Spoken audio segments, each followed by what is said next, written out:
Hello everybody, Multiman37 back here with another review, this time of the deluxe magic dial fighter from Lupinranger versus patranger. Been a while since I've done a Super Sentai related review, especially considering that Lupin versus patranger is over. But I'm not expecting Ryusoger stuff for another 2 or 3 weeks, so bear with me. And there isn't much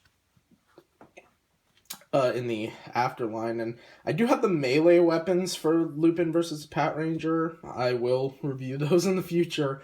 It's just I didn't really feel like it. But anyway, we'll take a look at the box and then the dial fighter itself. So here we have the box. Got a picture of Lupin Red with the magic dial fighter, as well as Lupin Kaiser Magic.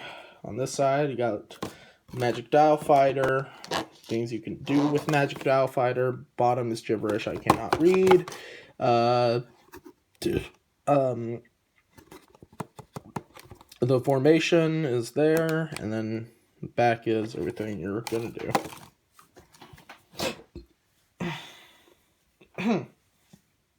So, this little number out of the way, we'll take a look at Magic Dial Fighter. This is based on a Led Zeppelin, or a blimp. Very nice. Done out mostly white plastic, which has a nice glossy finish. You do get the silver lupinranger logo right there with red paint on the front, the blue cockpit window, the orange paint, a little bit of blue plastic for the rails, and the back sections right here, including the dial. The back of the rotors are painted silver, and in the show, the rotors are supposed to face forward, but for the combination, you want the rotors to face backward for Lupin Kaiser Magic. So if you want it to look right, you'll end up having to switch these little things back and forth between the two modes.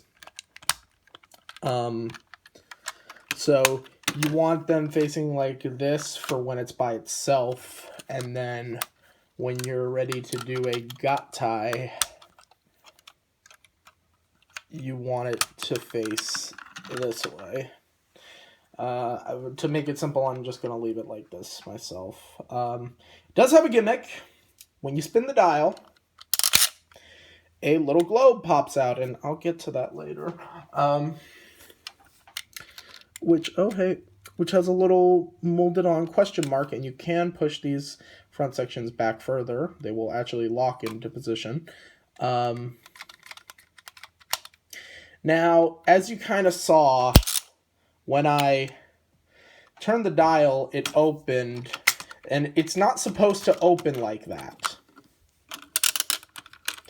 And I'll do it with the cover closed. With the cover closed, it doesn't open as much, but I end up finding out that the more you activate the gimmick, which is needed for the transformation, the more you activate the gimmick, the more loose these hinges become, and I do not like that. I kind of wish these were on ratchet joints instead of friction joints, because then, like, if it locked into this position at least and then locked into that position, that'd be fine.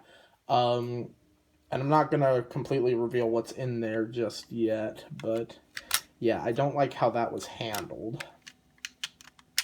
It wouldn't be a versus vehicle, though, if it couldn't interact with the versus changer, which I do have right here. So let's get to the noises that this thing can make. So put it in. Since this is a dial fighter, we need to turn the dial. 029.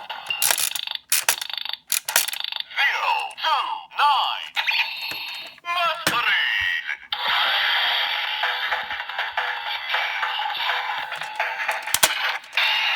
Kaito Boost.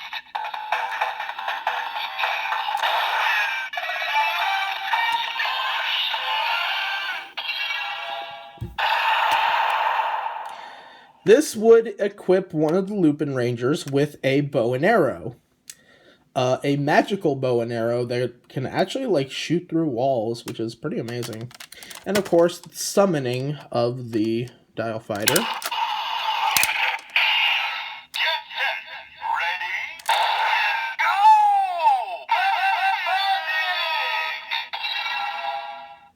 So now Magic Dial Fighter has been summoned. So, without further ado, let's show off said Gottai that I've been talking about. So we'll bring in Lupin Kaiser.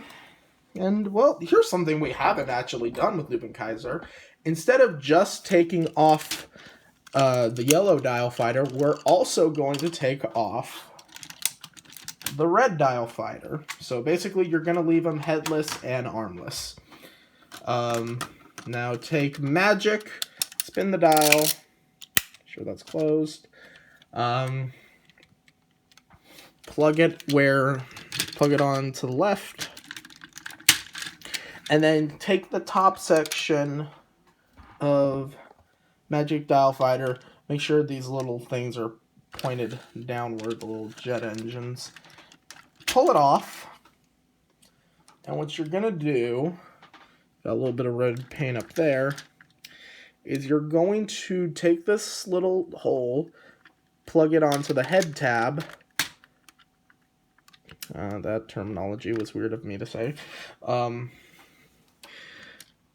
Position the jet engines forward, and then take this panel, and it's actually double jointed, which isn't really necessary, but and flip it down to give Lupin Kaiser a new head. So here we have Lupin Kaiser Magic, and taking a good look at the face, he does actually have some good-looking green eyes. That's pretty nice. So Lupin Kaiser Magic is sort of the illusionist robo, as it can create illusions thanks to this thing. Because if I were to open it, it reveals a hand, and which this can remove, and I don't like how this can be removed. I may end up just gluing it.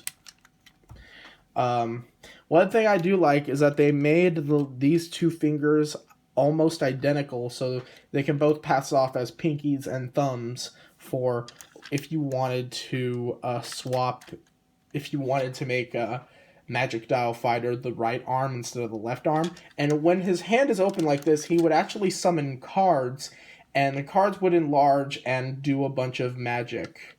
And I actually like it. Too bad that this robo was only seen twice in the show. I would have loved to see this thing duke it out by itself a little bit more. But it's not too bad. It is nice. It is nice looking. Plus, we do get a bit of a different look as well. Although red and yellow Dial Fighter are kind of left to be nowhere. But in the contents of the show, I guess it wouldn't matter, because if they're not in use, they would just shrink down to normal size. So I guess it doesn't really matter. But overall, that's pretty much it for Magic Dial Fighter. Overall, it's a nice addition to your Versus Vehicle collection, and it does make some cool noises in the changer, so I definitely recommend picking this up. So I will see you guys later. Take care. Would you like to see a magic trick?